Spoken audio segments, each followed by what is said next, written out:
When Michael Jordan opened his front door that cold March morning, he couldn't believe his eyes. Standing before him was Danny Rodriguez, the same man who almost ended his legendary career in 1993. But this wasn't the proud athlete Michael remembered. Danny was thin, dirty, and desperate. He had lost everything and was living on the streets. What Danny was about to tell Michael would shake the basketball world forever. A secret about their famous playoff battle.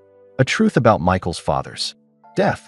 And a dangerous criminal organization that had been fixing games for 30 years. Michael had two choices: turn away the man who once tried to destroy his dreams, or listen to the most shocking confession in sports history. His decision would surprise everyone who thought they knew the real Michael Jordan. The tall iron gates of Michael Jordan's Highland Park mansion stood like silent guards against the cold March wind.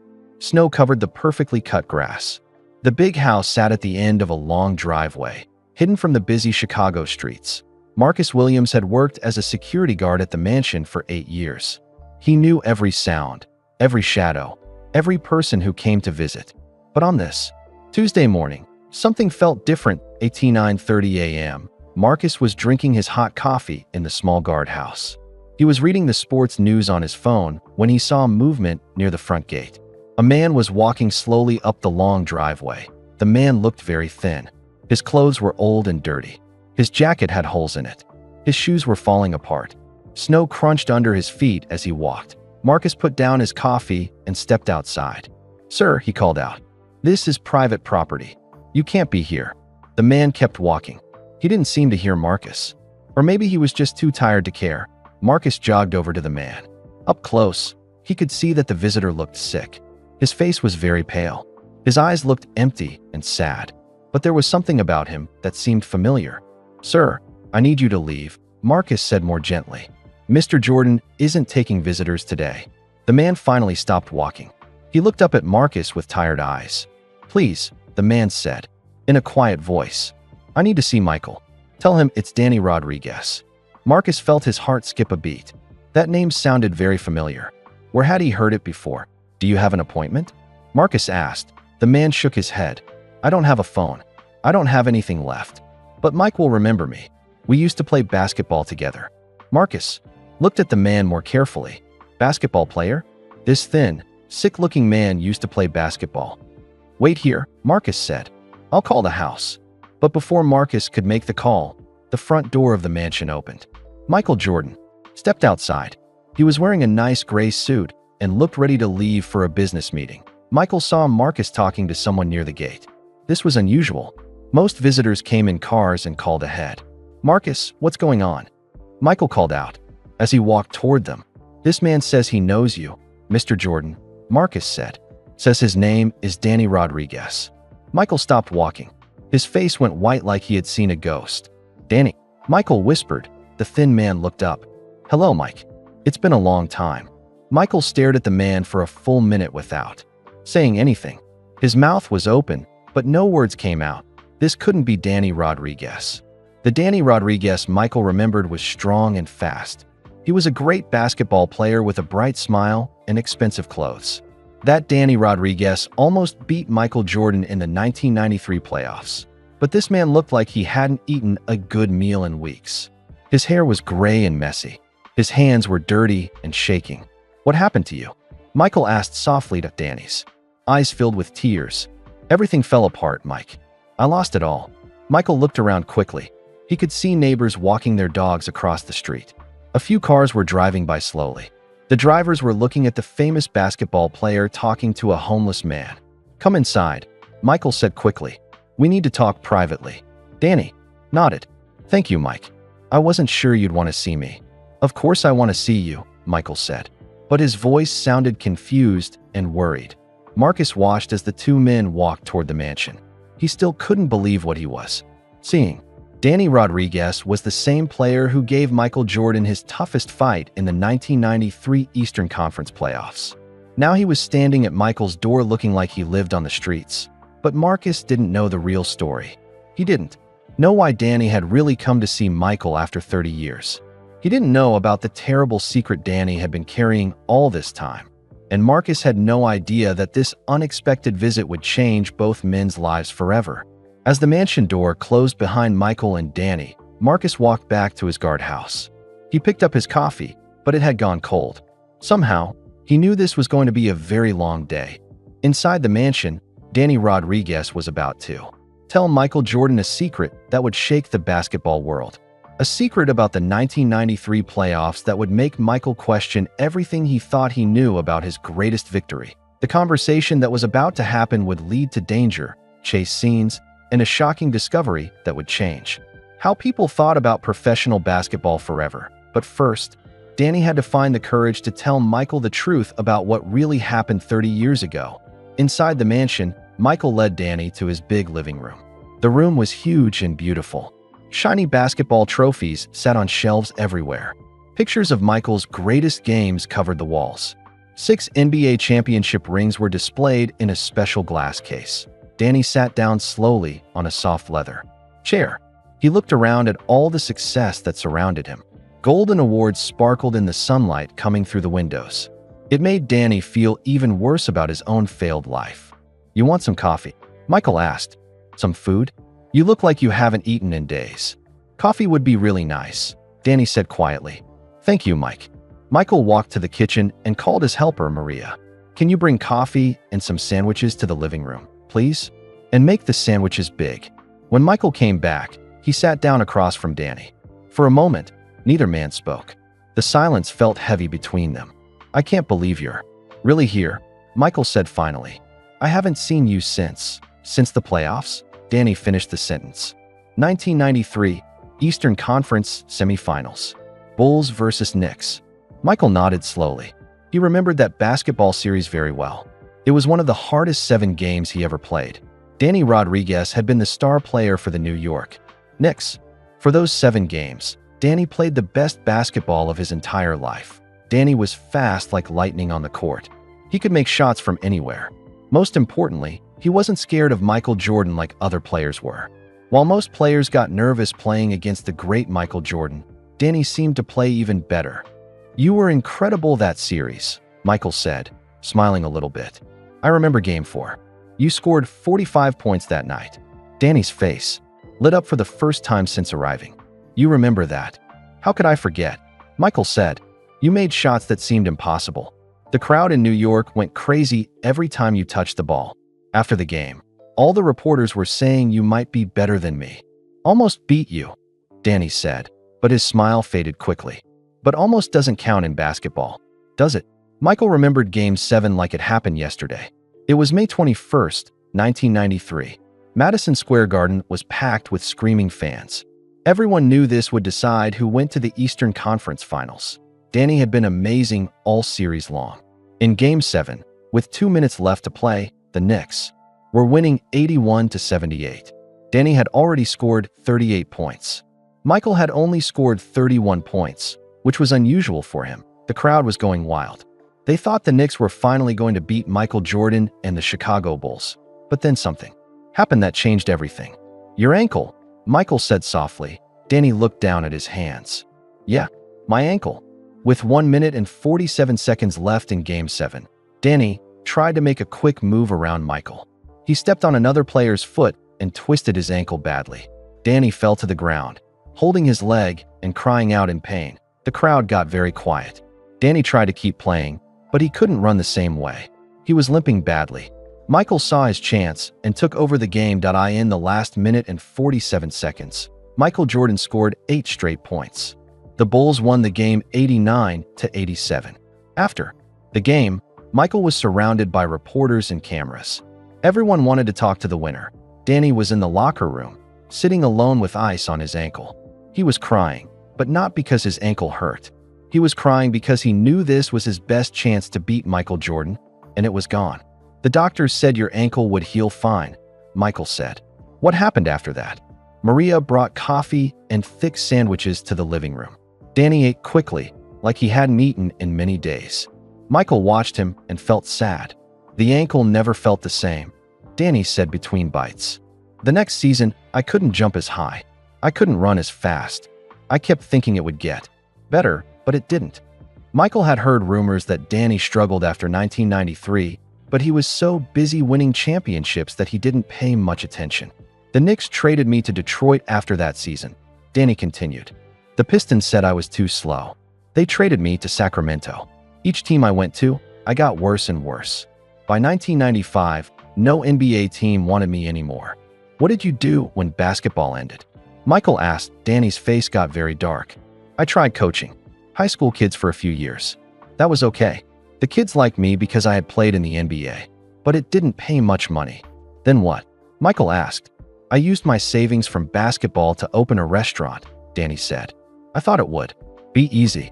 I figured people would come eat at a place owned by a former NBA player. Did it work? Michael asked. For about 2 years, Danny said. But I didn't know anything about running a business. I trusted the wrong people. I borrowed money from people I shouldn't have borrowed from. Michael felt a chill run down his back. What kind of people? Dangerous people, Danny said quietly. People who hurt you when you can't pay them back. Danny put down his sandwich and looked directly at Michael. They took everything, Mike. My house, my car, my furniture. They even took my Duke University championship ring. Michael felt shocked. Danny's college ring from Duke was his most prized possession. Every player kept their college championship ring forever. I've been living on the streets for 2 years now, Danny said. I sleep in homeless shelters when they have room. Sometimes I sleep in parks when they don't. Danny, why didn't you call me sooner? Michael asked. Why didn't you ask for help? Danny was quiet for a long time. Outside, snow continued to fall against the windows. Pride, I guess, Danny said finally. You were the guy who beat me when it mattered most. You went on to win 6 NBA championships. You became the greatest player ever. Asking you for help felt like admitting that you were always better than me. Michael shook his head. I never thought I was better than you, Danny. That 1993 series was the hardest basketball I ever played. You pushed me to be my best. Really? Danny asked. Really, Michael said. I respected you as much as any player I ever faced. Danny's eyes filled with tears again. But this time, they seemed like happier tears. But Danny wasn't finished talking yet. He had something much bigger to tell Michael. Something that would change everything Michael thought he knew about that famous series. Mike, Danny said slowly, there's something else about 1993. Something I never told anyone. Michael leaned forward in his chair. What is it? Danny took a deep breath. His hands started shaking again. That ankle injury in Game 7, Danny said. It wasn't really an accident. Michael stared at Danny with wide eyes. The room became completely quiet except for the sound of snow hitting the windows. What do you mean it wasn't an accident? Michael asked slowly that Danny's hands were shaking as he set down his coffee cup. He had carried this secret for 30 years. Now he was finally going to tell someone the truth. Someone paid me to hurt my ankle on purpose, Danny said. Someone wanted to make sure the Chicago Bulls would win that series. Michael jumped up from his chair so fast that he knocked over his coffee. The hot liquid spilled all over the expensive carpet. That's impossible, Michael said loudly. Who would do something like that? Gambling people, Danny said quietly. People who bet millions of dollars on basketball games. They knew if I played my best in Game 7, the Knicks might win. They couldn't let that happen. Michael started walking back and forth across the room. His mind was racing with questions. If this was true, it meant his victory in 1993 wasn't fair. It meant one of his greatest wins was fake. Tell me everything, Michael said. Start from the beginning. Danny took a deep breath. It was the day before Game 7. I was at the team hotel in Chicago. 2 men in expensive suits came to my room. They said they knew all about me. Michael sat back down. He needed to hear every detail. They knew everything, Mike, Danny continued. They knew my mom was sick with cancer. They knew her medical bills were costing my family a lot of money. They knew I wanted to open a restaurant after basketball ended, but didn't have enough money to start it. Danny's mother had gotten cancer in early 1993. Michael remembered reading about it in the newspapers. The medical treatments were very expensive, and Danny's family was struggling to pay for them. What did these men want? Michael asked. They offered me $500,000, Danny said. All I had to do was make sure I couldn't play well in the fourth quarter of Game 7. They didn't want me to lose the game on purpose. They just wanted me to not be able to play my best when it mattered most. Michael felt sick to his stomach. $500,000 was a lot of money in 1993. It was more money than I made in a whole year playing basketball, Danny said. And my mom needed surgery that cost $200,000. My family was going to lose our house if we couldn't pay the medical bills. Michael understood now why Danny had been tempted. Family always came first, even before basketball. So you agreed to do it? Michael asked. Danny nodded sadly. They told me exactly how to do it. During a fast break in the fourth quarter, I was supposed to step on another player's foot wrong. It would look like a normal basketball accident to everyone watching. And that's what you did? Michael asked. Yes, Danny whispered. With 1 minute and 47 seconds left in the game, I pretended to make a quick move around you, but I stepped on Horace Grant's foot on purpose. The pain was real, though. I really did hurt my ankle badly. Michael remembered that moment perfectly. He had seen Danny fall and grab his ankle. Michael had actually felt sorry for Danny when it happened. He thought it was just bad luck. The worst part, Danny continued, was that I still tried to beat you even with a hurt ankle. I wanted that money for my family, but I also wanted to win. I'm still a competitor, Mike. Even when I was cheating, I was still trying to beat you, with what I had left. Michael almost smiled despite everything. That sounded exactly like the Danny Rodriguez he remembered. Even when Danny was fixing the game, he was still trying to win. Did anyone else know? Michael asked. No, Danny said. Not my teammates. Not my coaches. Not even my family. Just me and those two men in suits. Who were they working for? Michael asked. I don't know their real names, Danny said. But they worked for someone big. Someone who had millions of dollars riding on that series. They told me that a lot of important people had bet money on the Bulls to win. Michael thought about 1993. It was a time when gambling was becoming a big problem in professional sports. The NBA was worried about players getting involved with gamblers. Danny, why are you telling me this now? Michael asked. Why wait 30 years? Danny's eyes filled with tears again. Because I can't live with it anymore, Mike. Every time I see you on TV talking about that series, I feel terrible inside. You deserve to win because you were the better player, not because I cheated. Danny started crying harder. That money was supposed to save my life and help my family. Instead, it ruined everything. I used it to pay my mom's medical bills and start my restaurant. But the guilt ate me up inside like a poison. What do you mean? Michael asked. I started drinking too much alcohol to forget what I did, Danny said. I made bad business decisions because I couldn't think clearly. I trusted the wrong people with my restaurant because I felt like I didn't deserve success. Everything fell apart because I couldn't live with the secret of what I had done. Michael felt angry, but not at Danny. He felt angry at the people who had put Danny in that impossible situation. They had used a young man's love for his family to ruin a basketball game. Your mother, Michael said gently. Did the money help her? Yes, Danny said softly. She got the surgery she needed. The cancer treatment worked. She lived for 5 more years because of that money. She never knew where it came from, and I never told her. Michael nodded. He could understand why Danny had made that choice. Any good son would do anything to save his mother's life. But here's what I don't understand, Michael said. If you hurt your ankle on purpose, why did you keep playing? Why didn't you just sit out the rest of the game? For the first time since arriving, Danny smiled a real smile. Because I'm still Danny Rodriguez, Mike. I'm still a basketball player. Yes, I took their money to make sure I couldn't play at 100%. But with whatever I had left, I was still going to try to beat Michael Jordan. Michael felt a strange mix of emotions. He was disappointed that the game had been fixed, but he was also impressed that Danny had still tried to win even while he was cheating. So what happens now? Danny asked. Are you going to tell people what I did? Are you going to call the police? Michael thought about it carefully. If this story came out, it would be huge news. It would change how people thought about his career. Some people might wonder if other games had been fixed too, but Michael looked at Danny sitting across from him. This broken man who had lost everything. This man who had carried guilt for 30 years. This man who was now homeless and sick. I need time to think about all this, Michael said finally. This is a lot to handle. I understand, Danny said. He started to stand up. I should probably go now. Thank you for listening to me, Mike. And thank you for the food. Where are you going to go? Michael asked. There's a homeless shelter downtown. Danny said. If they have space tonight, I can sleep there. Michael shook his head firmly. No, you're not going anywhere. Not tonight. Danny looked confused. What do you mean? I mean you're staying here, Michael said. We have guest rooms. You'll sleep in a real bed tonight. And tomorrow, we're going to figure out how to help you. Mike, you don't have to help me, Danny said. I just came here to tell you the truth. I don't expect anything from you. Maybe you don't expect it, Michael said, but I'm going to help. Anyway, we may have been rivals on the basketball court, but we're both human beings. Right now, you need help, and I'm going to give it to you. But neither man knew that their biggest challenge was still coming. Danny had more secrets to reveal. Secrets that would put both their lives in danger. That night, Michael gave Danny a beautiful guest room on the second floor of his mansion.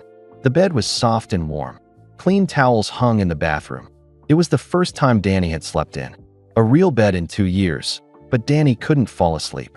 He kept staring at the ceiling, thinking about the conversation they would have in the morning. He had told Michael about the gambling, but that wasn't the only reason he had come here. There was something much bigger, something more dangerous. The next morning, Michael found Danny sitting at the kitchen table. Maria had made pancakes and eggs for breakfast, but Danny was just staring at his plate without eating. "You feeling okay?" Michael asked as he sat down. "You look like you didn't sleep much." "Mike," Danny said slowly, "I need to tell you something else. Something more important than the gambling story." Michael set down his coffee cup. "What is it now?" Danny pulled a folded piece of paper from his jacket pocket. The paper was old and wrinkled, like he had been carrying it for a long time. His hands shook as he handed it to Michael. Michael opened the paper carefully. It was a medical report from Northwestern Memorial Hospital in Chicago. The date was from last month, February 2024. Michael read the first few lines and his face went completely white. "Cancer," Michael whispered. "Stage 4 lung cancer," Danny said quietly. "The doctors say I have maybe 3 months to live. For months if I'm really lucky." Michael stared at the paper in shock. In just 2 days, he had learned that his 1993 playoff victory might have been fake, and now his former rival was dying. "Danny, this is really serious," Michael said. "Are you getting treatment? Are you seeing doctors?" Danny let out a sad laugh. "Treatment costs a lot of money, Mike. I told you yesterday, I don't have anything. I've been to the emergency room a few times when the pain gets really bad, but that's all I can afford." Michael felt angry again, not at Danny, but at the whole unfair situation. Here was a man who had once been a professional athlete, and now he couldn't even afford medical care. "Why didn't you tell me this yesterday?" Michael asked. "Because I wanted you to hear about the gambling first," Danny said. "I wanted to clear my conscience about that before I died. But there's something else, Mike. Something bigger." "What do you mean bigger?" Michael asked. Danny took a deep breath. "I don't just want to die in peace. I want to do something good before I go. Something that might make up for what I did in 1993. "Like what?" Michael asked. "I want to expose the gambling ring that paid me," Danny said. "I want to help the FBI catch the people who are still doing this to young basketball players." Michael's eyes got very wide. "The same people are still doing this." "Not the exact same people, but the same organization," Danny said. "They've been fixing games for 30 years, Mike. College games, some NBA games, even high school games now. They're still out there, still hurting young players the same way they hurt me." Danny pulled another piece of paper from his jacket. This one had names and phone numbers written all over it in Danny's handwriting. "I've been tracking them for 2 years," Danny said. "Ever since I became homeless, I've had nothing but time. I've been following the money, watching the betting patterns, talking to other players who got approached. I know how they work now." Michael looked at the paper. The names didn't mean anything to him, but he could see that Danny had done a lot of careful research. "This sounds really dangerous, Danny," Michael said. "If these people find out what you're doing, what are they going to do, kill me?" Danny asked. "I'm already dying, Mike. The cancer is going to kill me in 3 months anyway. But you're not dying. You have everything to lose. That's why I need your help." "My help?"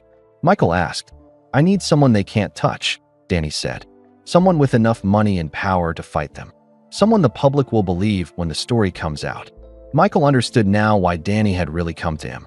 It wasn't just about confessing the gambling incident.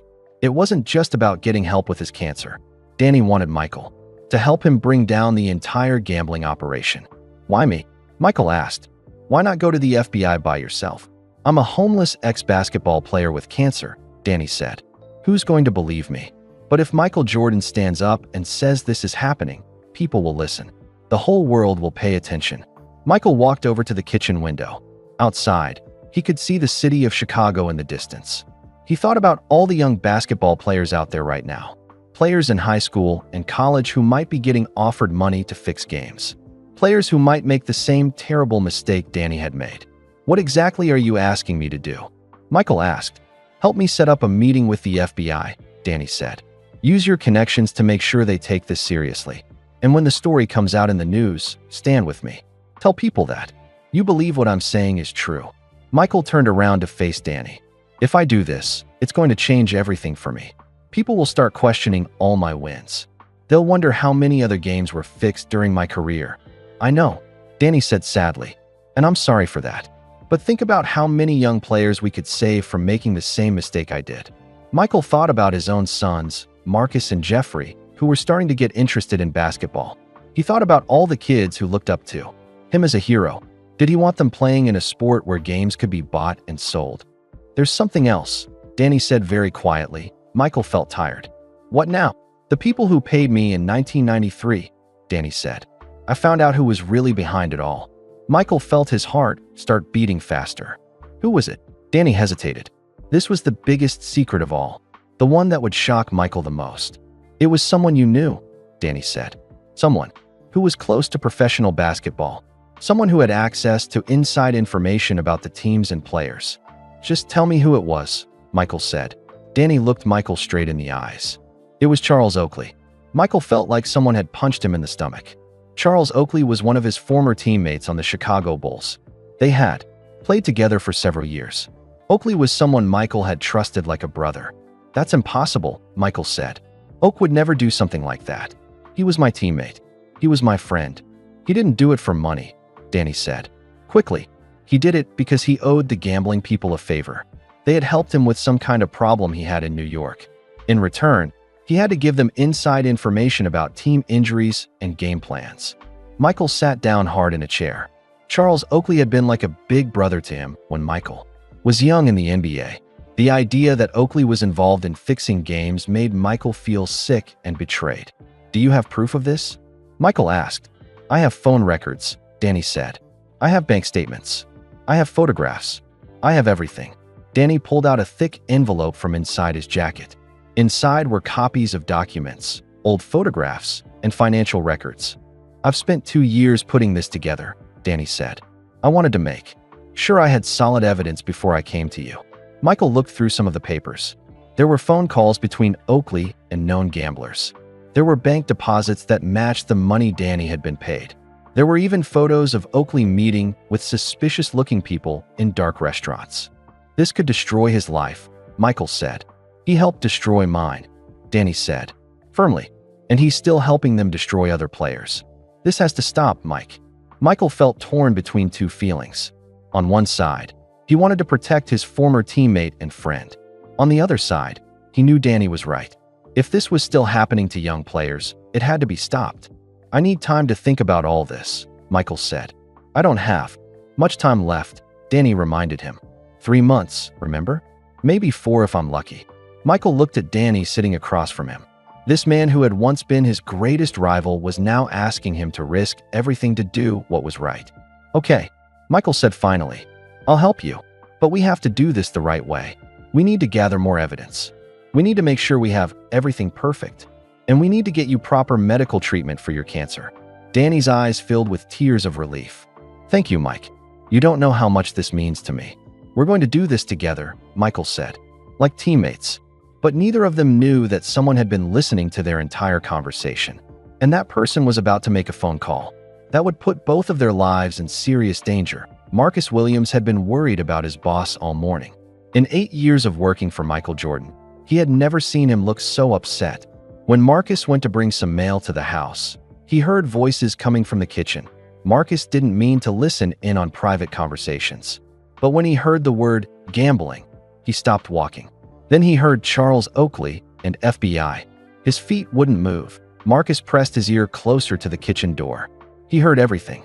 The cancer, the fixed game from 1993, the plan to expose the gambling ring, Danny's evidence against Charles Oakley. Marcus had a terrible secret of his own, one that Danny and Michael didn't know about. Marcus owed $75,000 to some very dangerous people. He had gotten into trouble betting on football games. When he couldn't pay his debts, the dangerous people had made him a deal. They would give him More time to pay if he did favors for them. Those same people had asked Marcus to spy on Michael Jordan before. They wanted to know about Michael's business meetings and travel plans. They thought this information might help them with their betting. Marcus had always said no because he liked working for Michael and didn't want to betray him. But now, listening to this conversation, Marcus realized he had information that could be worth a lot of money. Information that might save his own life. Marcus quietly walked away from the kitchen door. He went back to his security booth and pulled out his cell phone. He called a number he had saved but hoped he would never have to use. "It's Marcus Williams," he said when someone answered. "I have something big. Something about Michael Jordan and Danny Rodriguez." "We're listening," said a rough voice on the phone. "They're planning to go to the FBI," Marcus said quickly. "Danny Rodriguez has evidence about fixed games. He's going to expose the whole operation." There was silence on the phone for a long moment. "What kind of evidence?" the voice asked. "Documents, phone records, bank statements, photos of Charles Oakley meeting with your people," Marcus said. More silence. "When are they going to the FBI?" the voice asked. "I think tomorrow or the next day," Marcus said. "Jordan is making phone calls to set up meetings." "Good work," the voice said. "There's an extra $10,000 in this for you, but you need to keep watching them. Call us if they leave the house or if anyone else comes to visit." The phone line went dead. Marcus put his phone away and tried to feel good about what he had just done, but his hands were shaking. Meanwhile, inside the kitchen, Michael was making important phone calls. He called his personal lawyer first. Then he called his business manager. Finally, he called a friend who used to work for the FBI. "I can get you a meeting with the right people," his FBI friend said. "But Michael, this is serious stuff. If you're wrong about any of this, it could hurt your reputation badly." "I understand the risks," Michael said. "But if we're right, we could help a lot of people." Michael also called the best cancer doctor in Chicago. He made an appointment for Danny that afternoon. He was going to make sure Danny got proper medical treatment, no matter what it cost. "I can't believe you're doing all this for me," Danny said when Michael finished making calls. "I told you yesterday," Michael said. "This is bigger than basketball. This is about doing what's right." But Michael was also thinking about Charles Oakley. Even though Danny had evidence against him, Michael felt like he owed his former teammate a chance to explain. They had been through too much together to not give Oakley that chance. "I need to make one more call," Michael told Danny. "I'm going to call Oakley. I want to hear what he has to say about all this." Danny looked worried. "Mike, if you warn him, he might destroy evidence. He might run away." "He's not going to run," Michael said. "And if he's really innocent, he deserves to know what's happening." Michael found Charles Oakley's phone number and called him. The phone rang 4 times before Oakley answered. "Mike," Oakley said, sounding happy and surprised. "Man, it's good to hear from you. What's going on?" "Oak, I need to ask you something important," Michael said. "And I need you to tell me the complete truth." "Of course," Oakley said. "What is it? Do you remember Danny Rodriguez?" Michael asked. There was a pause on the phone. Not a long pause, but long enough for Michael to notice. "The guy who played for the Knicks?" Oakley asked. "Yeah, I remember him. Good player. Why are you asking about him?" "He's here with me right now," Michael said. "He's telling me some very serious things about the 1993 playoffs." The pause this time was much longer. "Mike, whatever that guy is telling you, you can't believe him," Oakley said quickly. His voice sounded different now, more nervous. "Danny Rodriguez has had problems for years. Mental problems, drug problems. You can't trust anything he says. He has documents," Oak, Michael said. "Financial records, phone records, photos." The phone went completely quiet for almost a minute. Michael could hear Oakley breathing heavily. "Mike," Oakley said finally, "I need to see you, face to face. This is too important to talk about on the phone." "I'm not going anywhere," Michael said. "If you want to talk, you come here to Chicago." "I can't do that," Oakley said quickly. "It's not safe for me to travel right now." "Not safe?" Michael asked. "What does that mean?" "It means there are people looking for me," Oakley said. "People who don't want me talking to anyone about anything from the old days." Michael felt a chill run down his spine. "Oak, what did you get yourself into?" "I can't talk about this on the phone," Oakley said. "Meet me halfway. Meet me in Detroit. I'll explain everything there." Michael looked at Danny, who was listening carefully to the conversation. "Detroit is too far," Michael said. "Danny is sick with cancer. He can't travel that far." "Then leave him there," Oakley said. "This is between you and me, Mike. It always has been." "No," Michael said firmly. "Danny is part of this now. Whatever you have to say, you can say it in front of him." Oakley was quiet for a very long time. Michael could hear traffic noise in the background, like Oakley was calling from a car or a street corner. "Mike, you don't understand how big this thing really is," Oakley said finally. "If you keep pushing forward with this, people are going to get hurt. People you care about."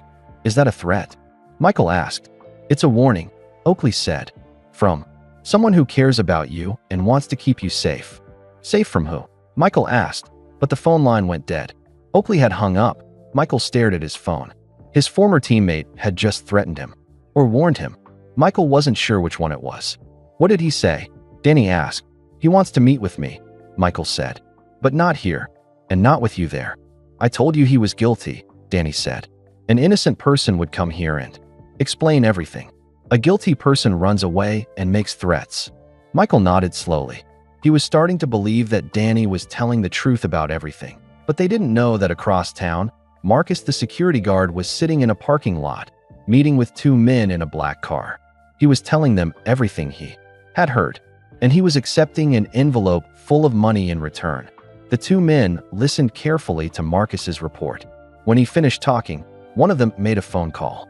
"We have a problem," the man said into his phone. "Michael Jordan knows everything, and he's planning to go to the FBI tomorrow." The voice on the other end of the phone was calm and cold. "Handle it," the voice said.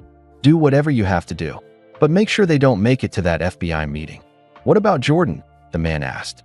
"He's not just some regular person. He's Michael Jordan. If something happens to him, people will ask a lot of questions. Then make sure it looks like an accident," the voice said.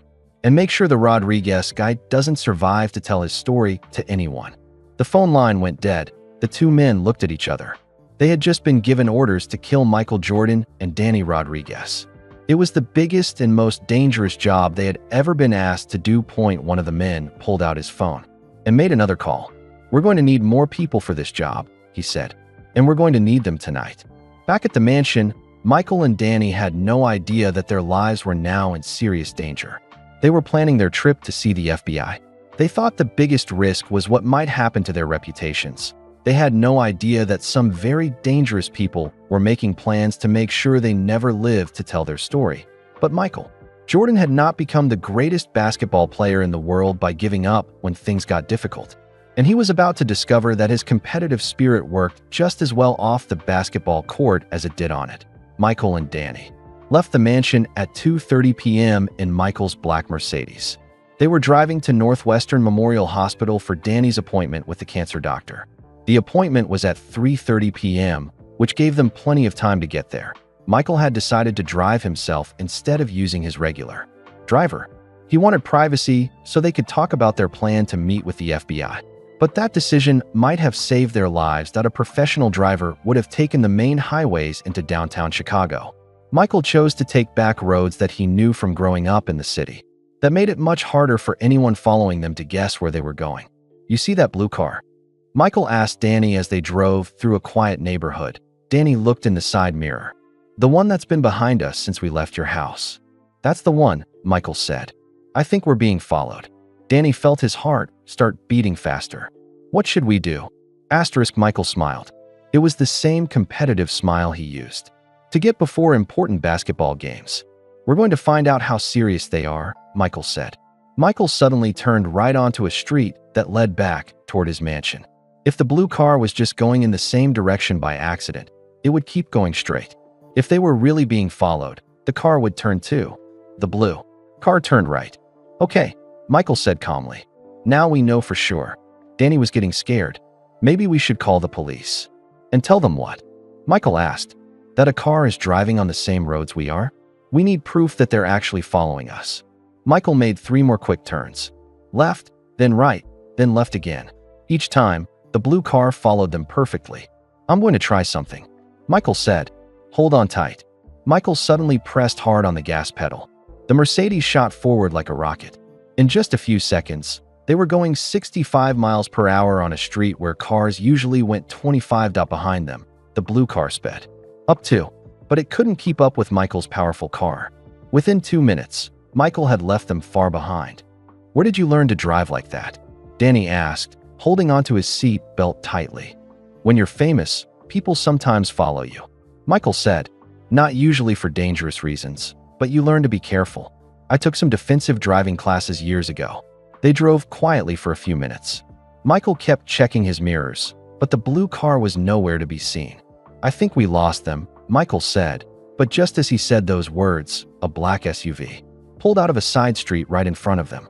Michael had to slam on his brakes to avoid crashing into it. The SUV stopped in the middle of the road, completely blocking their path. "Back up," Danny yelled. Michael put the car in reverse. But when he looked behind them, another car had pulled up. They were trapped between two vehicles with no way to escape. Two men got out of the SUV. They were both wearing dark suits and sunglasses, even though it was cloudy outside. One of them was holding something under his jacket that looked like it might be a gun. "Mr. Jordan," one of the men called out as he walked toward their car. "We need to have a conversation with you." Michael rolled down his window just a little bit. "Who are you?" "We're friends of Charles Oakley," the man said. "He sent us to bring you to him for that meeting." "I already told Oakley I'm not going to New York," Michael said. "You misunderstood," the man said with a cold smile. "This isn't a request. It's a requirement." The man started walking closer to Michael's car. As he got nearer, Danny could clearly see that he definitely had a gun hidden under his jacket. "Mike," Danny whispered, "we need to get out of here right now." Michael looked around quickly. They were on a narrow street with houses on both sides. There was a very small gap between the SUV and a parked car on the right side of the road. The gap was barely wide enough for the Mercedes, but it might work if Michael was careful. "When I say the word go, duck down as low as you can," Michael told Danny quietly. "What are you planning to do?" Danny asked. "Something that might be really stupid," Michael said, "but it's our only chance. Go." Michael floored the gas pedal and aimed straight for the small gap. The Mercedes shot forward like a bullet. The man with the gun had to jump out of the way to avoid being hit. The right side mirror of Michael's car scraped against the SUV with a loud crash and broke off completely. But they made it through the gap.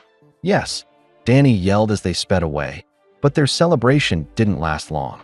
In the rearview mirror, Michael could see both cars starting to chase them again. Michael's phone, which was connected to his car's speaker system, suddenly rang.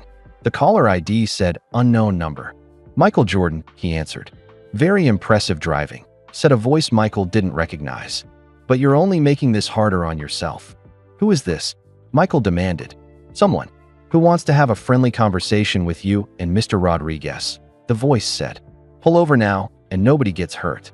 "I don't think so," Michael said as he turned sharply onto another street. "Mr. Jordan, we know where you live. We know where your children go to school. We know where your ex-wife works. Do you really want to play games with us?" Michael felt a cold fear in his stomach. These people were threatening his family. "What do you want?" Michael asked. "We want you to forget everything Mr. Rodriguez told you," the voice said. "We want you to take him back to whatever homeless shelter he came from. And we want you to never speak to the FBI or anyone else about gambling and basketball." "And if I don't agree?" Michael asked. "Then you'll find out what happened to the last person who tried to expose our operation," the voice said. The phone line went dead. Michael looked at Danny, who had heard every word. "They're not just trying to scare us," Danny said. "They're really planning to hurt us." "Maybe," Michael said, "but I've been in tough situations before. In basketball, when the other team puts pressure on you, you don't give up. You play harder." Michael made another sharp turn. He was heading toward downtown Chicago now, where there would be more traffic and more people around. "Where are we going?" Danny asked. "To the hospital for your appointment," Michael said. These guys think they can scare Michael Jordan. They're about to learn they picked the wrong person to mess with. Behind them, the two cars were still following. But Michael had an idea. He knew these Chicago streets better than anyone chasing him. He had grown up here. He knew shortcuts and back alleys that most people didn't know about. "Danny, call 911, Michael said. "Tell them we're being chased by people with guns." Danny pulled out Michael's phone and dialed. 911, what's your emergency? "This is Danny Rodriguez. I'm in a car with Michael Jordan. We're being chased by men with guns on the south side of Chicago." "Did you say Michael Jordan?" the 911 operator asked. "Yes. We're in a black Mercedes, license plate MJ23. We're being chased by a blue sedan and a black SUV. Police cars are on the way, the operator said. Stay on the line. Michael could hear sirens in the distance. The police were coming to help them, but the men chasing them could hear the sirens too. And they were getting desperate. The black SUV suddenly sped up and rammed into the back of Michael's car. The Mercedes lurched forward, and Danny hit his head on the dashboard. Are you okay? Michael asked. I'm fine, Danny said, wiping blood from his forehead. Just keep driving. Michael saw a police car coming toward them from the opposite direction. He flashed his headlights and honked his horn to get the officer's attention. The police car made a quick U-turn and started chasing the men who were chasing Michael and Danny. Within minutes, 3 more police cars had joined the chase. The blue sedan and black SUV realized they were outnumbered. They turned down a side street and disappeared. Michael pulled over and stopped the car. His hands were shaking from adrenaline. Are you sure you're okay? He asked Danny. I'm okay, Danny said. But Mike, this proves everything I told you is true. These people are really dangerous. A police officer walked up to Michael's car. Mr. Jordan? I'm Officer Martinez. Are you and your friend hurt? We're fine, Michael said. But the men who were chasing us had guns. They threatened my family. We're going to need you to come to the police station to file a report, Officer Martinez said. And we're going to put protection on your house until we figure out who these people are. As they followed the police car to the station, Michael realized that everything had changed. This wasn't just about exposing corruption in basketball anymore. This was about staying alive long enough to tell the truth. But Michael Jordan had never backed down from a challenge in his life. And he wasn't going to start now. Danny, he said as they drove, we're still going to the FBI tomorrow. But first, we're going to make sure these guys can never threaten anyone again. Danny smiled despite everything that had just happened. I knew there was a reason you were the greatest competitor who ever lived. The real fight was just beginning at the Chicago police station. Detective Sarah Chun listened carefully as Michael and Danny told their story. She had been a police officer for 15 years, but she had never heard anything quite like this. Let me make sure I understand, Detective Chun said. You're telling me that professional basketball games have been fixed for 30 years, and now people are trying to kill you to keep it secret? I know it sounds crazy, Michael said, but Danny has proof. Documents, photos, everything. Danny opened his envelope and spread the papers across Detective Chen's desk. She looked through them carefully, examining each document. These phone records show calls between Charles Oakley and known gamblers, she said. And these bank records show large money transfers on the same dates as playoff games. That's just the beginning, Danny said. I have evidence going back to 1993 and continuing until last year. This isn't just about one fixed game. It's about a whole criminal organization. Detective Chin picked up her phone. I'm calling the FBI. This is too big for just the Chicago police to handle. While Detective Chun made her calls, Michael and Danny sat in the waiting area. Danny was holding an ice pack on his head where he had hit the dashboard during the car. Chase. Mike, Danny said quietly, maybe we should stop. These people already tried to hurt us once. What if they go after your family next time? Michael thought about his children. Marcus was in college at the University of Central Florida. Jeffrey was finishing high school. The idea of them being in danger made Michael feel sick. But then Michael thought about all the young basketball players who might be getting threatened by these same criminals right now. Players who might make the same mistake Danny had made 30 years ago. No, Michael said firmly. We can't stop. Now, if we give up, these people win. And they'll keep hurting other players. Detective Chun came back with good news. The FBI is sending 2 agents over right now. Agent Johnson and Agent Martinez specialize in sports gambling cases. They want to hear everything you have to say. 30 minutes later, the 2 FBI agents arrived. Agent Johnson was a tall woman with short gray hair. Agent Martinez was a younger man who looked like he might have played sports himself. Mr. Jordan, Mr. Rodriguez, Agent Johnson said as she sat down. We've been investigating sports gambling for several years. What you're describing fits with some cases we've been working on. You mean this is really happening? Michael asked. Unfortunately, yes, Agent Martinez said. We know there are organized crime groups that fix games in college basketball, minor league baseball, and even some professional sports. But we've never had someone come forward with evidence about NBA games. Danny pushed the envelope of documents toward the agents. Everything is in there. Names, dates, phone calls, money transfers. 30 years of evidence. Agent Johnson looked through the papers quickly. Her eyes got wider as she read. "This is incredible," she said. "If this evidence is real, we could shut down one of the biggest sports gambling operations in the country." "The evidence is real," Danny said. "I've been collecting it for 2 years. I know where the bodies are buried, so to speak." "There's something else," Michael said. "Today, people try to kidnap us. They threatened my family. They said they would hurt us if we didn't keep quiet." Agent Martinez leaned forward. "Did you recognize any of the men who chased you?" "No," Michael said. "But they said they were working for Charles Oakley. We'll need to bring Oakley in for questioning." Agent Johnson said. "But first, we need to make sure you're both safe."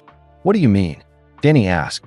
"I mean, these people have already tried to hurt you once," Agent Johnson said. "They'll probably try again. We need to put you somewhere safe until we can arrest the main players in this organization." Michael shook his head. "I'm not hiding. These people think they can scare me, but I've never backed down from a fight in my life." "Mr. Jordan, this isn't basketball," Agent Martinez said. "These are dangerous criminals with guns. They've killed people before to protect their operation. Then let's catch them before they can hurt anyone else," Michael said. Agent Johnson and Agent Martinez looked at each other. They seemed to be having a silent conversation. "There might be a way," Agent Johnson said slowly. "But it would be very dangerous, and we'd need your help." "What kind of help?" Michael asked. "We want to set up a trap," Agent Martinez explained. "We want you to agree to meet with these people, but we'll have FBI agents watching everything. When they try to hurt you, we'll arrest them." Danny looked worried. "That sounds really dangerous, Mike." "It is dangerous," Agent Johnson admitted. "But it might be our only chance to catch the people at the top of this organization. If we just arrest the men who chased you today, the big bosses will just send different people next time." Michael thought about it carefully. In basketball, sometimes you had to take big risks to win important games. This felt like the same kind of situation. "How would it work?" Michael asked. "We'll have you call Charles Oakley," Agent Martinez said. "Tell him you want to make a deal. Tell him you'll keep quiet about everything if he pays you enough money." "You want me to pretend I'm corrupt too?" Michael asked. "Exactly," Agent Johnson said. "These people understand greed. They'll believe you if you act like you just want money." Danny shook his head. "This is too dangerous. What if something goes wrong?" "We'll have 20 FBI agents watching," Agent Martinez said. "You'll be wearing hidden microphones and cameras. We'll know everything that's happening." Michael stood up and walked to the window. Outside, he could see the city of Chicago. Somewhere out there, young basketball players were being offered money to fix games. Players who might ruin their lives the same way Danny had ruined his. "I'll do it," Michael said. "Mike, no," Danny said. "You have too much to lose." "That's exactly why I have to do it," Michael said. "I have money, fame, and influence. Most people don't. I can fight these criminals in a way that other people can't." Agent Johnson smiled. "We were hoping you'd say that. But there's one more thing. We want Danny to be part of the trap too." "What do you mean?" Danny asked. "We want you to pretend you're having second thoughts about exposing the gambling ring," Agent Martinez explained. "We want you to call Oakley and tell him you're willing to stay quiet if they pay you."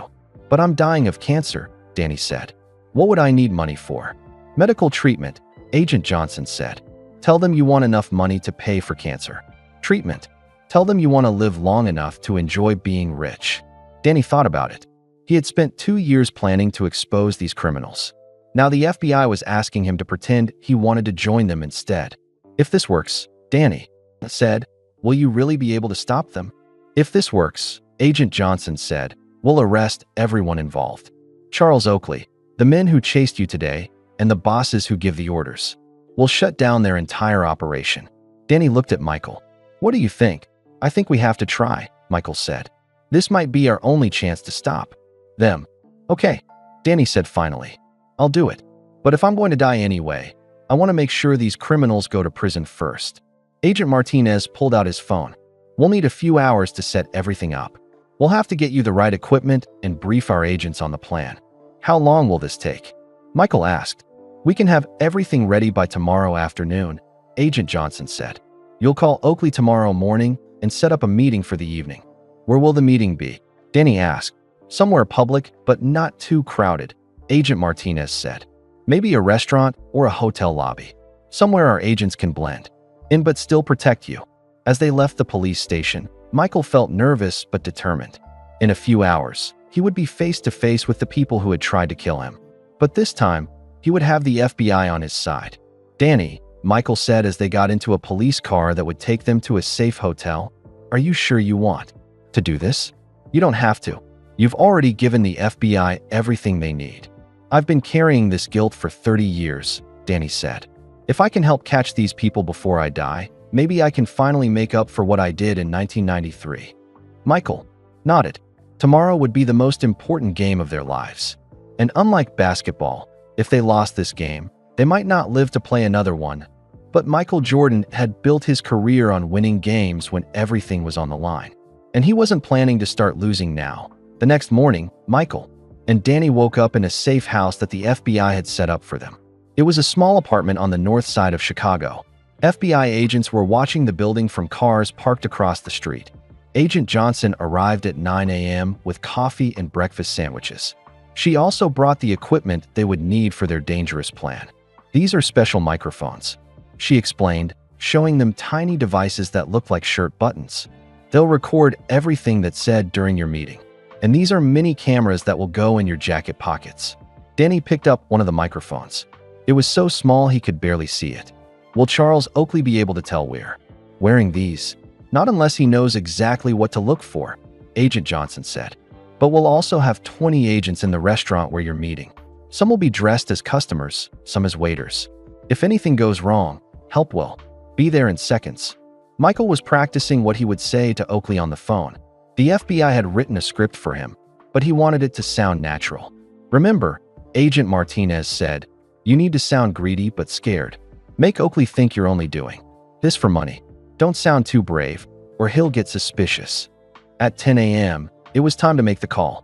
Michael dialed Charles Oakley's number while the FBI agents listened on speakerphone. "Oak, it's Michael," he said when Oakley answered. "Mike, thank God you called," Oakley said. He sounded relieved. "Are you okay? I heard there was some kind of trouble yesterday." "That's what I'm calling about," Michael said, following the script. "Oak, I need to talk to you. Face to face. I told you yesterday, I can't come to Chicago," Oakley said. "I'm not asking you to come here," Michael said. "I'll meet you halfway, but I need to bring Danny with me. He's part of this now." There was a long pause on the phone. "What changed your mind?" Oakley asked carefully. "Yesterday changed my mind," Michael said. "When those men started chasing us, when they threatened my family, I realized how serious this is. I don't want to fight you, Oak. I just want this whole thing to go away." "What are you saying?" Oakley asked. "I'm saying maybe we can work something out," Michael said. "Maybe there's a way for everyone to be happy. Danny needs money for medical treatment. I need to know my family is safe. You need this story to stay buried." The FBI agents nodded. Michael was doing a good job of sounding like someone who just wanted money. "You want to make a deal?" Oakley asked. "I want to have a conversation," Michael said, "about how much it would cost to make this problem disappear." Another long pause. "Okay," Oakley said finally. "There's a restaurant called Tony's Place in Milwaukee. It's halfway between Chicago and where I am. Can you be there tonight at 8 p.m.? "We'll be there," Michael said. "Mike," Oakley said, "don't bring anyone else. Don't call the police. If I think this is a trap, people will get hurt." "I understand," Michael said. "Just me and Danny." After Michael hung up, Agent Johnson smiled. "Perfect." He took the bait. "Now what happens?" Danny asked. "Now we get ready," Agent Martinez said. "We need to get our people to Milwaukee and set up surveillance at Tony's Place." The rest of the day was spent preparing for the meeting. The FBI showed Michael and Danny photos of all the people they might see at the restaurant. Some were criminals who worked with the gambling operation. Others were FBI agents who would be protecting them. "Remember these faces," Agent Johnson said. "If you see any of these criminals, try to get them talking. We want them to confess on tape to fixing games." Danny was getting more nervous as the day went on. "What if they figure out we're working with the FBI? What if they search us and find the microphones?" "They won't search you in a public restaurant," Agent Martinez said. "And remember, Charles Oakley used to be Michael's teammate. He trusts Michael. That's our advantage." At 5 p.m., they left for Milwaukee. Michael and Danny rode in one car with 2 FBI agents. 20 other agents followed in different cars, staying far enough behind that they wouldn't be noticed. "How do you feel?" Michael asked Danny as they drove. "Scared," Danny admitted, "but also excited. For 30 years, I've wanted to make these people pay for what they did to me. Tonight might be my only chance." "You're brave to do this," Michael said, "especially with your cancer. You could be spending your last few months resting, but instead you're fighting criminals." "My mom always told me to stand up to bullies," Danny said. "I guess I'm finally listening to her advice." They arrived in Milwaukee at 7:30 p.m. Tony's place was a small Italian restaurant in a quiet part of the city. It looked normal from the outside, but Michael and Danny knew that FBI agents were already inside, pretending to be customers. "Are you ready?" Agent Johnson asked through their earpieces. "Ready," Michael said quietly. "Remember, try to get them to talk about other fixed games," Agent Martinez's voice said in their ears. "We want to catch as many criminals as possible." Michael and Danny walked into the restaurant at exactly 8 p.m. Charles Oakley was sitting at a table in the back corner. He wasn't alone. 2 other men were with him, men that Michael didn't recognize. "Mike, Danny," Oakley said as they approached the table. "Thanks for coming." Michael noticed that Oakley looked nervous. His hands were shaking slightly, and he kept looking around the restaurant. "Oak, who are your friends?" Michael asked as they sat down. "This is Vincent and Tony," Oakley said. "They're the people you need to make a deal with." Vincent was a large man with gray hair and expensive clothes. Tony was younger and thinner, but his eyes looked cold and dangerous. "So you want to make this problem go away?" Vincent asked without saying hello. "That's right," Michael said. "Danny needs money for cancer treatment. I need to know my family is safe. What's it going to cost?" Vincent smiled, but it wasn't a friendly smile. "It's going to cost more than money, Mr. Jordan." "What do you mean?" Danny asked. "I mean, we need guarantees," Tony said. "We need to know you'll never talk about this again to anyone." "How much money are we talking about?" Michael asked, trying to keep the conversation focused on getting evidence. "For Danny's medical bills, maybe $2 million, Vincent said. "For your silence, maybe $5 million. But money isn't the only thing we need." "What else do you need?" Michael asked. Vincent leaned forward. "We need you to do us a favor, Mr. Jordan." "What kind of favor?" Michael asked, though he was afraid of the answer. "We want you to talk to some young players for us," Vincent said. "College players who are going to be in important games. We want you to convince them to help us out." Michael felt sick. They wanted him to recruit young players to fix games. "You want me to corrupt college kids?" Michael asked. "We want you to help them make some extra money," Tony said. "Nothing wrong with that." Danny spoke up. "How many players are you already working with?" Vincent looked proud. "We have people in 15 different colleges. We've been doing this for years. March Madness is very profitable for us." The FBI agents listening through the microphones were probably getting excited. This was exactly the kind of confession they needed. "What about professional players?" Danny asked. "Are you still fixing NBA games?" "Not as much as we used to," Tony said. "NBA players make too much money now. It's harder to buy them. But we still have a few people who help us out." "Like who?" Michael asked. Vincent looked around the restaurant carefully. Then he leaned in, close to Michael and Danny. "Let me tell you about our operation," he said quietly. "And then you'll understand why we need your help." For the next 30 minutes, Vincent and Tony told Michael and Danny about their entire criminal organization. They talked about fixed college games, bribed referees, and corrupted players. They mentioned names, dates, and amounts of money. Everything was being recorded by the FBI microphones. But then Vincent said something that shocked everyone. "You know, we've been watching you for a long time, Mr. Jordan," Vincent said. "We know about your gambling problems. We know about the debts you had in the 1990s. Michael felt his heart stop. What was Vincent talking about? "We helped you out back then," Tony said. "And now it's time for you to help us." "I don't know what you're talking about," Michael said. Vincent smiled coldly. "Oh, but you do. How do you think you were able to pay off those gambling debts in 1993? How do you think your father's murder was really solved so quickly?" Michael felt like someone had hit him in the chest. Vincent was claiming that the gambling organization had helped Michael in the past, and they were suggesting they had something to do with his father's death. "You're lying," Michael said. "Am I?" Vincent asked. "Or have you just been lying to yourself for 30 years? The room started spinning around Michael. Was it possible That he had been connected to this criminal organization longer than he thought? Had they really helped him with gambling debts? And what did they know about his father's murder? But before Michael could ask any more questions, Tony suddenly stood up. "This meeting is over," Tony said. "We'll be in touch with our decision."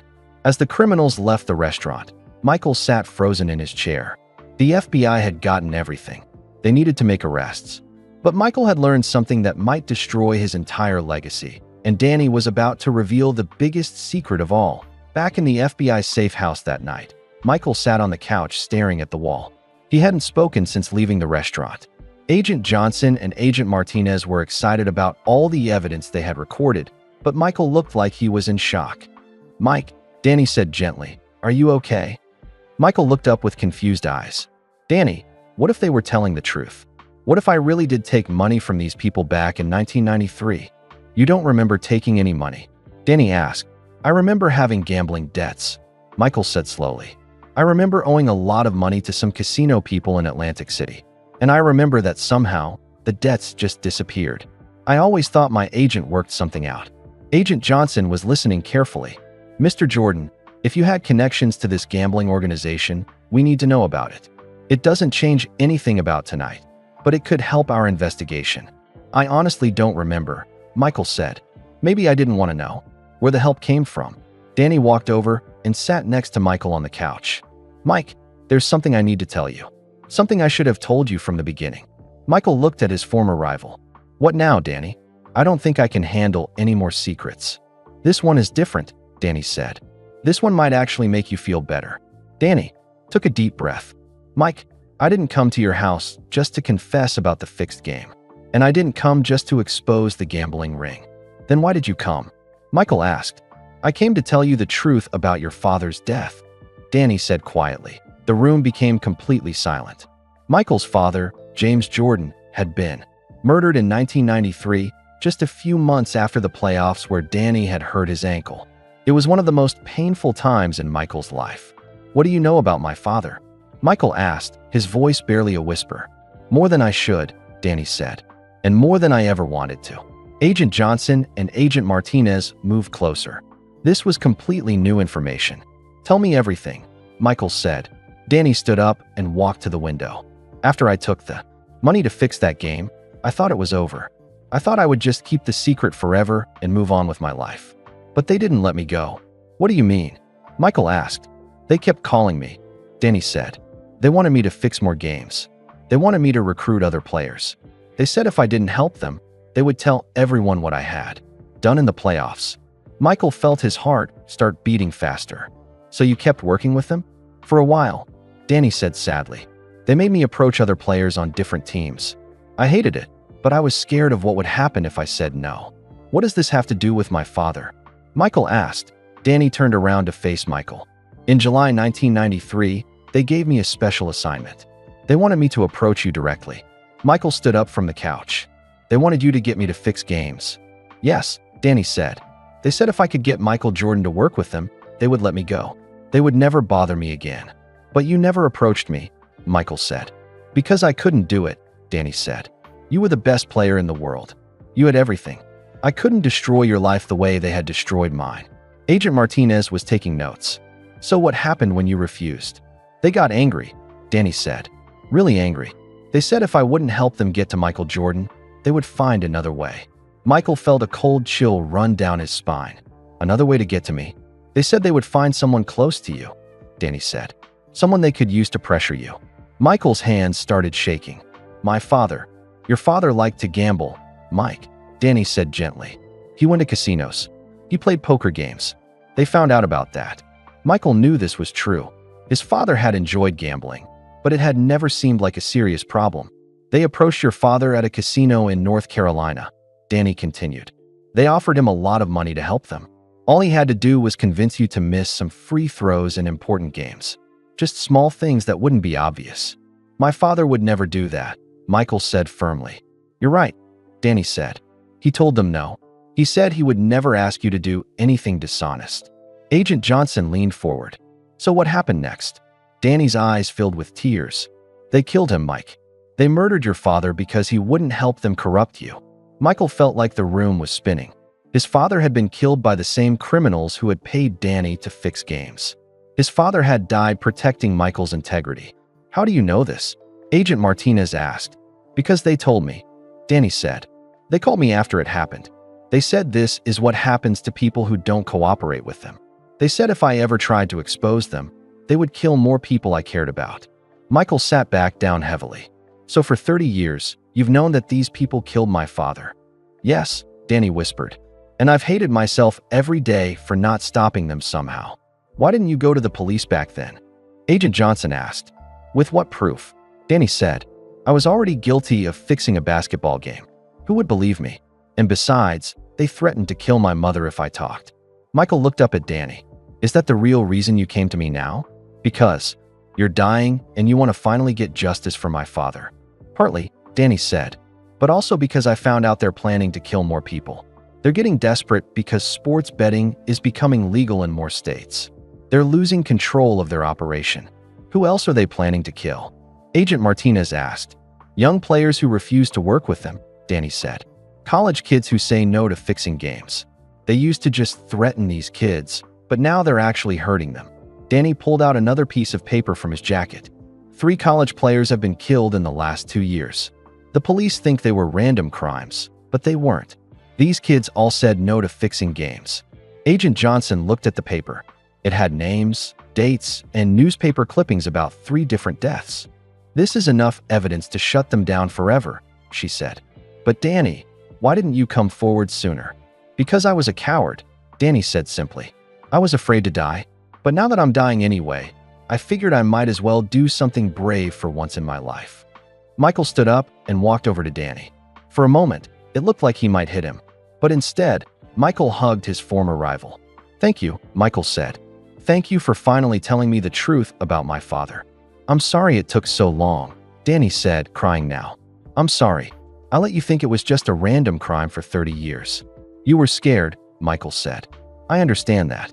But now we can get justice for him. Agent Martinez was already on his phone. We need to make arrests tonight. If these people think Michael and Danny are working with us, they might try to kill them before we can stop them. How many people are we arresting? Agent Johnson asked. Everyone, Agent Martinez said. Vincent, Tony, Charles Oakley, and anyone else connected to this organization. We have enough evidence now to destroy their entire operation. Michael looked at Danny. Are you ready for this to be over? I've been ready for 30 years, Danny said. The only thing I regret is that your father isn't here to see these people finally get caught. He is here, Michael said. I can feel him, and I think he's proud of us for doing the right thing. Outside, FBI cars were already heading toward locations where they knew the criminals would be. Vincent and Tony were about to be arrested at their hotel. Charles Oakley was about to be arrested at the airport as he tried to leave the country to be mourning the biggest sports gambling scandal in history would be headline news around the world. Michael Jordan's name would be connected to it, but as a hero who helped bring down the criminals, not as someone who was corrupted by them. But first, Michael and Danny had one more conversation to finish. About forgiveness, about friendship, and about what it meant to finally do the right thing after 30 years of carrying terrible secrets. Danny, Michael said, when this is all over, when you start your cancer treatment, I want you to stay at my house. I want to take care of you. Mike, you don't have to do that, Danny said. Yes, I do, Michael said. We're teammates now. Teammates. Take care of each other. Danny smiled through his tears. I never thought I'd live to see the day when Michael Jordan called me his teammate. You earned it, Michael said. What you did tonight took more courage than anything I ever did on a basketball court. As they waited for news about the arrests, Michael thought about his father. James Jordan had died protecting his son's integrity. Now, 30 years later, that integrity had helped bring down the people who killed him. It was the most important victory of Michael Jordan's life. And he had won it with the help of the man who had once been his greatest rival. But there was still one more surprise waiting for both of them. The next morning, news trucks surrounded the FBI building in Chicago. Reporters from every major news station in the country were trying to get information about the biggest sports scandal in history. 23 people had been arrested overnight, including Charles Oakley, Vincent, and Tony, Michael, and Danny. We're in a conference room with Agent Johnson, getting ready for a press conference. Danny looked tired but peaceful. For the first time in 30 years, he didn't have to carry any secrets. "Mr. Jordan," Agent Johnson said, "are you sure you want to do this press conference? You don't have to. We have enough evidence to prosecute everyone without your public statement." "I need to do this," Michael said. "The world deserves to know the truth. And I want other young players to understand what can happen if they get involved with gambling." Danny was sitting quietly in a corner, wearing a new suit that Michael had bought for him. His cancer treatment was scheduled to start the next week at the best hospital in Chicago. Michael was paying for everything. "You don't have to stay for the press conference," Michael told Danny. "This is going to be really hard. Lots of difficult questions." "I'm staying," Danny said firmly. "We started this together. We're going to finish it together." Agent Martinez knocked on the door. "It's time. There are about 200 reporters out there." As they walked toward the press conference room, Michael felt nervous. This was harder than any basketball game he had ever played. In basketball, the worst thing that could happen was losing. Today, he was about to tell the world that his greatest victory might have been tainted. But when they entered the room and Michael saw all the cameras and reporters, his competitive spirit took over. This was his chance to tell the truth and protect future players. He wasn't going to waste it. "Good morning," Michael said as he stepped up to the microphone. "Thank you all for coming. Today I want to tell you about something that has been hidden for 30 years. The room was completely quiet. Every reporter was hanging on Michael's words. In 1993, during the Eastern Conference playoffs, the game between the Chicago Bulls and New York Knicks was fixed, Michael said. Not by me, but by someone who was forced to make a terrible choice. Michael looked back at Danny, who nodded encouragingly. Danny Rodriguez, who is here with me today, was paid $500,000 to hurt himself during Game 7 of that series. He did it because his mother was dying of cancer and his family couldn't afford her medical treatment. Reporters started shouting questions, but Michael held up his hand for silence. Danny was just 24 years old, Michael continued. He was scared and desperate. The people who paid him were part of a criminal organization that has been fixing games for 30 years. Yesterday, the FBI arrested 23 members of this organization. A reporter from ESPN raised her hand. "Mr. Jordan, does this mean your victory in 1993 wasn't legitimate?" Michael had been expecting this question. "That's for other people to decide. What I know is that I played as hard as I could. I didn't know the game was fixed when it happened. But I understand if people question that victory now." Another reporter shouted, "Why should we believe Danny Rodriguez? He's admitted to cheating." Danny stepped forward to the microphone. "Because I have nothing left to lose," he said simply. "I'm dying of cancer. I'm homeless. I have no money and no family. The only thing I have left is the truth." The room got very quiet. Danny's honesty was powerful. "For 30 years, I've carried the guilt of what I did," Danny continued. "I've watched Michael Jordan be called the greatest player ever, knowing that I helped taint one of his victories. I couldn't die without telling him the truth." A reporter from the Chicago Tribune asked, "Mr. Rodriguez, what evidence do you have?" Danny held up the thick envelope he had been carrying for 2 years. Phone records, bank statements, photographs, and financial documents covering 30 years of game fixing. "The FBI has all of it now." Michael stepped back to the microphone. "But there's something more important than basketball that I need to talk about." The room leaned forward. What could be more important than the biggest scandal in sports history? "These same criminals murdered my father in 1993, Michael said. The room exploded with noise. Reporters were shouting questions and camera flashes were going off everywhere. "My father was approached by this gambling organization," Michael said, his voice getting stronger. "They wanted him to pressure me into missing shots in important games. When he refused, they killed him." "How do you know this?" a reporter yelled. "Because they told Danny," Michael said. "They used my father's murder as a threat to keep Danny quiet. For 30 years, Danny has known who really killed my father." Michael looked directly into the main TV camera. James Jordan died protecting his son's integrity. He died because he refused to let criminals corrupt the game of basketball. Today, we got justice for him.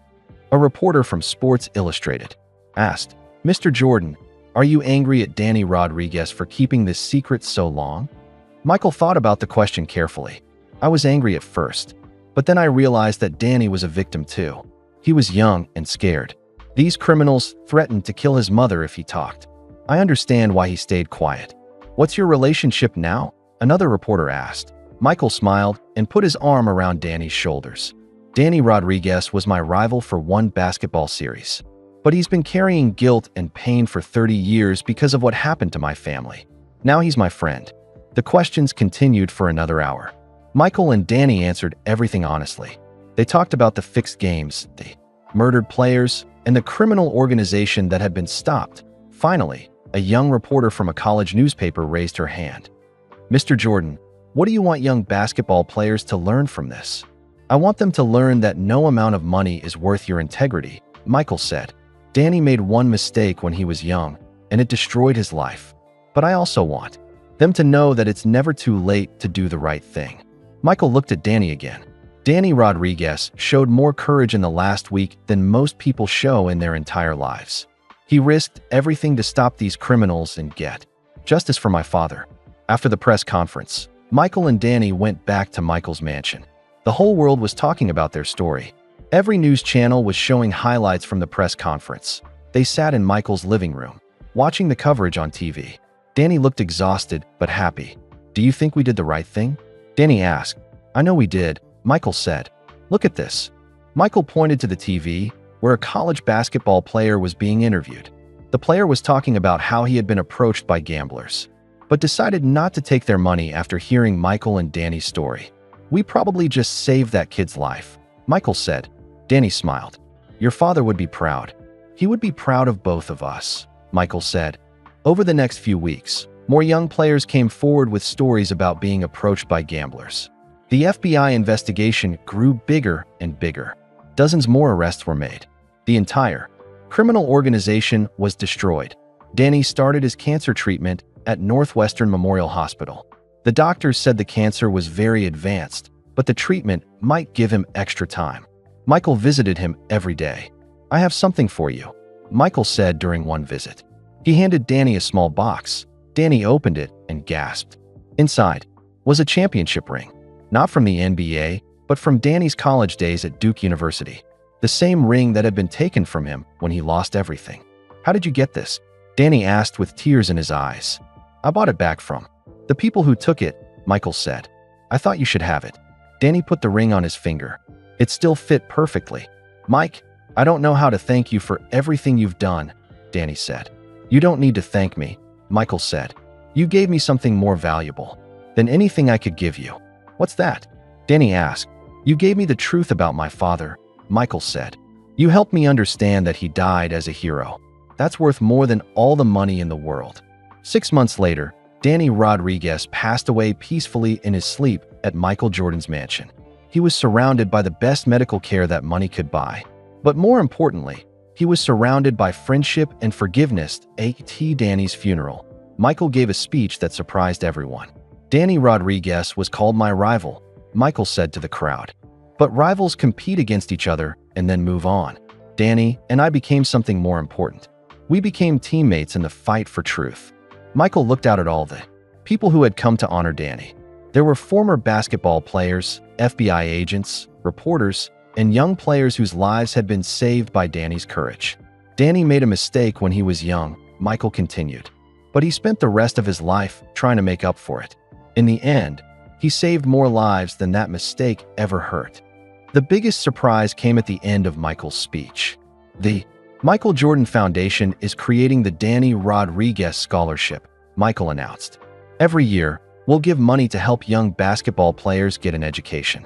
Players who might be tempted by gambling will have another choice. They'll have a chance to succeed the right way." As people left the funeral, they talked about the amazing story of two rivals who became friends. A story of mistakes and forgiveness. A story of courage and redemption. But most of all, they talked about how sometimes the greatest victories happen off the basketball court. Michael Jordan's response to finding his homeless former rival at his mansion had shocked everyone. But it had also changed the world of sports forever. Young players everywhere now knew that there were people willing to help them make the right choices. And in the end, that was more important than any championship, ring, or scoring record. The game was over. But the legacy would last forever. That we'd love to know. Where are you listening from today? Drop your city or country in the comments below. It's amazing to connect with people from all around the world who love inspiring stories like this one. If this story touched your heart or taught you something new, please give this video a like. It really helps us reach more people who need to hear these powerful messages about second chances and redemption. Don't forget to subscribe to our channel and hit that notification bell for many more interesting stories like this one. We share tales of courage, forgiveness, and real-life heroes who make a difference in the world. Most importantly, please share this video with your friends and family. Stories like Danny and Michael's remind us that it's never too late to do the right thing, and that kindness can change everything. Let's spread this message of hope and awareness together. Thank you for listening, and we'll see you in the next story.